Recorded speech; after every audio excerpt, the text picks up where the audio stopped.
tardes a todos. Esta sesión creo que va a ser más breve que larga. Creo que hemos tenido una gran cantidad de información que procesar. Además, los colegas de nuestros amables anfitriones del INEI están preparando una relatoría de lo discutido en estas 2:30 jornadas. Y por otro lado tenemos la clausura formal en algunos momentos, entonces esto tendremos que interrumpirlo una vez que lleguen los responsables de hacer la clausura formal. No sé, Carlos, si quieres hacer algunos comentarios generales en términos de lo que hemos aprendido estos días, discutido en estos días.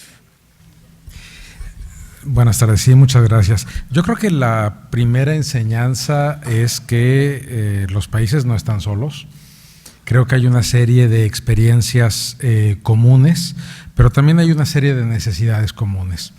Y esto hace que haya una urgencia en conjuntar toda la experiencia acumulada, no nada más los datos, como nos pedía la OMS-OPS, pero también todas las experiencias. Creo que necesitamos ir hacia un repositorio, por ejemplo, donde podamos tener todos los cuestionarios de las encuestas que se han hecho, pero también cuáles han sido las malas experiencias, qué es lo que no ha funcionado para no repetir experiencias infructuosas, por no decirle errores. No creo que sean errores porque, bueno, estamos aprendiendo de esto. Otra cuestión que me parece fundamental es que muchas veces cuando nos presentaban objetivos, rara vez se hablaba de indicadores específicos. Y creo que tenemos que pensar también en indicadores, no solamente pensando en los objetivos de desarrollo sostenible, que bueno, esos los tenemos ahí, o ya se fue Luz Patricia, pero los indicadores del MESECVI que establecen obligaciones de los países, sino indicadores en términos de la acción del Estado para la reducción y idealmente la eliminación de la violencia contra las mujeres. Yo tengo mi camiseta de académico, entonces la participación de Montserrat Sagot me hace recalcar esto de la corresponsabilidad de los distintos sectores. Y muchas veces quienes están en la función pública no tienen el tiempo de estar reflexionando sobre cuáles son, por ejemplo, las categorías analíticas o cuáles son las teorías que se deben de utilizar.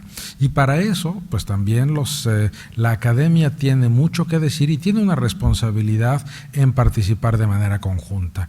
Y sobre todo, todos estos procesos no se deben de dar, digamos, de manera aislada. Es cierto que hay marcos normativos que obligan de distinta manera a los CINES, CINEI, SINDEX, INEGIS, etcétera, y a los mecanismos para el avance de las mujeres, pero se tiene que ver de manera global. No podemos estar viendo un programa, por ejemplo, para la eliminación del acoso escolar de manera independiente de otros programas para la atención de la violencia contra las mujeres. Esta visión integral me parece fundamental.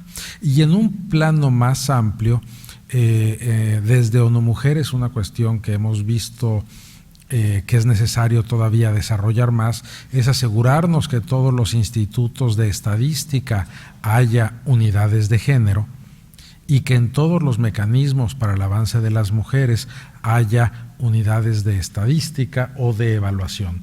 Y tiene que haber un cruce y un trabajo conjunto de estos dos tipos de instituciones, trabajando siempre en el marco de un sistema abierto donde haya participación de otras instituciones. Yo me llevo de esta reunión primero la petición de que todas las presentaciones las pongan por ahí, en algún lugar. Me parece que hubo una gran riqueza de presentaciones, tuvimos creo que todos aprendimos mucho, hay muchas cosas que no conocíamos. Pero también creo que nos llevamos un sentimiento positivo de que se están haciendo muchas cosas, que hemos avanzado, que los retos siguen siendo grandes, pero que hay, digamos, que la realización de este seminario fue un gran acierto y que no debe de quedar simplemente en esta realización, sino verlo como un trabajo a largo plazo. Y yo aquí me quedaría. Bueno, yo si bien presente, pero el INE está transmitiendo este evento por televisión INEI. Entonces todos nosotros, estando en nuestras oficinas o estando en cualquier parte del Perú, han estado siguiéndoles, ¿no? Entonces por eso es que definitivamente estamos avanzando en algo, y sobre todo poniendo en relieve un tema muy importante que en cierto sentido todavía no es aceptado por nuestras sociedades. Algunos se cuestionan el mínimo o el máximo de cuándo es violencia contra la mujer, niño, anciano o adolescente u otra persona discapacitada, ¿no? Y no, mientras que nosotros, los productores de estadística, no pongamos en relieve estos temas, no podemos ayudar al combate. Entonces, yo de verdad me alegro. Para nosotros ha sido, para el Perú sobre todo, ha sido un evento muy importante, porque teníamos 2 encuestas que las hemos estado dando vueltas durante años y no las poníamos en cartelera. Y esto ha sido, digamos, el momento que van a comenzar a trabajar en la academia, aunque sí en el sector del Ministerio de la Mujer ya tienen un programa fuerte, un programa presupuestal, necesitan información, no todos tenían acceso a esta información, ahora el acceso va a ser amplio y si bien las encuestas a hogares son importantes, no son las únicas que están atrasadas para relevar estos temas y nunca van a ser suficientes. Nunca va a ser suficiente. Hoy día escuchaba a la expositora sobre temas de investigación que ya no solo basta el género, es necesario ponerse retos adicionales sobre nuevas variables a incluir que estudien el fenómeno. Entonces, y ese reto que es tanto para la investigación, el investigador, es también para los cines, que tenemos que ver cómo medir estas variables adicionales que son necesarias para estudiar. Retos para los organismos internacionales, retos para nosotros, pero sí creo que este taller nos deja una gran lección, que podemos avanzar más compartiendo. Por eso realmente este taller ha sido para el país, para el Perú y para todos los cines muy fructífero. El poder compartir en otros, compartir sobre quiénes están abordando estos temas y cómo se abordan. Nosotros desde acá vamos, como dijo José Antonio, vamos a tratar de todo esto ponerlo en memoria y si es posible las exposiciones que también se han hecho y que han sido trabajadas en el video, poder colgarlas para que cualquiera de ustedes pueda estarlas volviendo a ver en algún momento, etcétera. Entonces, eso es nuestra función ahora y nos queda también trabajo, pero como Perú, como país, como INES, como productores de datos, muy contentos de esta gran experiencia de este seminario y sobre todo siendo un tema que aún hoy son todavía falta investigar un poco más en términos estadísticos. Gracias. No, antes de pasar la palabra a alguien, si quiere hacer algún comentario de los participantes, no, yo creo que aquí lo que hemos visto es, y obviamente no es ninguna novedad, es las diferentes formas en que se ha enfrentado el reto de operacionalizar un fenómeno muy complejo. Pero lo que falta, y es creo que en línea con lo que decía Carlos, es sistematizar este conocimiento. Es decir, ahora hablamos, ¿no?, de los esfuerzos de la OMS con la encuesta multipaís, el trabajo que se ha hecho independiente en la región, siguiendo el ejemplo del ENDIRE, que lo ha perfeccionado y mejorado Ecuador, Uruguay, el propio México con su ENDIRE 2016, el trabajo que nos mostraban de lo que está haciendo en Bolivia, el trabajo de Costa Rica, por mencionar algunos. Entonces yo creo que para mí, en este tipo de eventos, la gran conclusión es algo que comentaba Nancy, ¿no? Estas oportunidades de compartir esas experiencias y de poner sobre la mesa esas lecciones aprendidas para que los esfuerzos y los aprendizajes de unos sirvan también al resto de los países, ¿no? A mí siempre me ha gustado el ejemplo que algunos de ustedes conocen de las encuestas de uso de tiempo, ¿no? Si uno se remonta a los encuentros de Aguascalientes a través de los años, en algún momento se hablaba de las encuestas de uso de tiempo y ahora ya vemos varios países con cuentas satélites del trabajo no remunerado. Entonces yo creo que tratando de ser un poco más rápidos, porque eso les tomó como una década, esperemos que a nosotros nos tome un poco menos, trabajar en esa línea, ¿no? Y también lo que mencionaba Luisa, de trabajar en conjunto y buscar cómo podemos sistematizar estos esfuerzos para que quienes vienen detrás, porque no han tenido la oportunidad o los recursos para hacer un estudio de este tipo, puedan aprovechar lo ya aprendido. Entonces, antes de decir algo más, no sé si alguien de los participantes quiere hacer algún comentario en esta sesión de cierre. Nada más hay un micrófono, entonces creo que va a haber que hacer fila porque veo un entusiasmo. No, ya es Dios. De tanto hablar. Bueno, por cierto, ahorita, no sé si era sorpresa, Nancy, pero ahorita que hablaba de las presentaciones, vi que están afuera preparando unos USBs con todas las presentaciones que se hicieron en la reunión. Ustedes recordarán que en algún momento, hace algunos años, había que transportar papel, después nos daban un CD, ahora un USB. Y colgamos la presentación. Exactamente, y se colgarán en alguna página. Entonces, ¿alguien quiere decir algo? ¿No? ¿Alguna conclusión? ¿No? Bueno. Entonces yo creo que simplemente siguiendo con este tema de la sistematización, obviamente el gran reto que nos queda a todos en cada uno de nuestros lugares de trabajo es cómo adaptar estas experiencias y cómo adoptarlas en el contexto de esa adaptación. O sea, no podemos esperar que, ya lo veíamos ahora en los países que han seguido modelos de otros países o modelos internacionales, cómo obviamente el seguir este modelo pasa por hacer una adaptación a las realidades de cada uno de los países, que van desde la conceptualización de los diferentes tipos de circunstancias hasta la forma en que se trabaja dadas las limitaciones presupuestales, ¿no?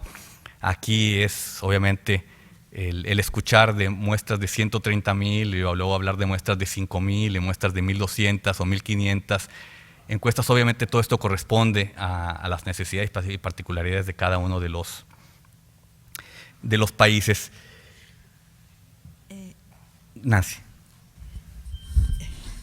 Tal vez por lo que no he hablado mucho, ¿no? Y creo que hay un tema que yo le he visto trabajar en varias presentaciones, era sobre las consideraciones que en especial este tipo de encuestas tienen, ¿no? En términos éticos, ¿no? Nosotros hay veces levantamos información y esta es una experiencia nuestra, ¿no? Que nosotros levantamos encuestas y bueno, las levantamos nosotros como INE, así como otras investigaciones, debemos tramitar estas experiencias, y esta pregunta es para todos los INEs, debemos tramitar estas experiencias de estas nuevas encuestas que son sensibles que llevan a una persona a revictimizarse, a consejos éticos de los países. Entonces es una gran, digamos, preocupación que forma parte de este tipo de experiencias. Generalmente cuando nosotros hacemos las encuestas demográficas de salud familiar, sacamos sangre, sacamos a los informantes, muestras de sangre o muestras de algún tipo, y lo hacemos en el sentido de que estamos haciendo investigación, ¿no? Entonces, estas también, o sea, ¿qué consideraciones éticas específicas requieren? Y si es necesario, como nosotros INES, o nosotros INES, convertirnos en consejos éticos o acudir a consejos éticos nacionales, ¿no? Por ahí también es un tema de reflexión que debe ser tratado en organismos internacionales, porque si los INES se convierten en consejos éticos, asumen otros roles, ¿no? Y hasta qué punto las otras encuestas también tienen que entrar en consideraciones de consejos éticos nacionales, ¿no? O comisiones éticas nacionales. Bueno, eso siempre ha sido una de mis preocupaciones que tenemos como productores de estadística, que de alguna forma invadimos a los informantes y acudimos a través de ellos a tratar de sistematizar información objetiva. Bueno.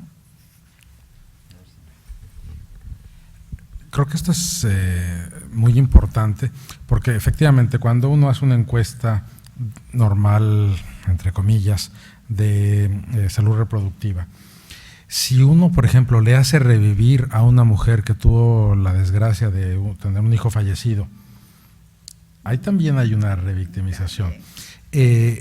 Uno está esperando que al hacer estas preguntas, tratar de ver también cuáles fueron las causas por las que se dio esto, para tratar de que no se vuelva a dar.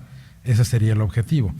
Tiene uno una obligación de mantener el anonimato, etcétera, pero también una obligación de devolución, de que esa información sea útil para las comunidades de quien nos dieron. Pero en el caso de la violencia contra las mujeres, esto se duplica. Por un lado, tenemos ya una normatividad por parte de la OMS, que no hay que inventar el hilo negro, hay que tomarla, ahí están. Pero también en este caso, el asunto es que las propias entrevistadoras, por primera vez en su vida, pueden darse cuenta de que han vivido o están viviendo en situaciones de violencia. Y entonces tenemos una responsabilidad no solamente con las personas que nos están brindando información, sino con nuestro propio personal. Y es por eso que la especificidad de estas encuestas hace que tengamos que prever mecanismos de contención. Que sean los INES los encargados de dar eso, a lo mejor no, pero entonces tenemos que hacerlo en asociación con los ministerios de salud, con colegios de psicólogos, con otras instituciones que permitan hacer este trabajo de mejor manera. Yo insisto en que este debe de ser un trabajo común con responsabilidades compartidas, y ni los institutos nacionales de estadística ni los mecanismos de avance de las mujeres tienen la obligación completa, sino que la lucha contra la violencia o para eliminar la violencia contra las mujeres debe de ser un esfuerzo de la sociedad en su conjunto, y todos debemos de participar. Bueno, gracias Carlos, gracias Nancy.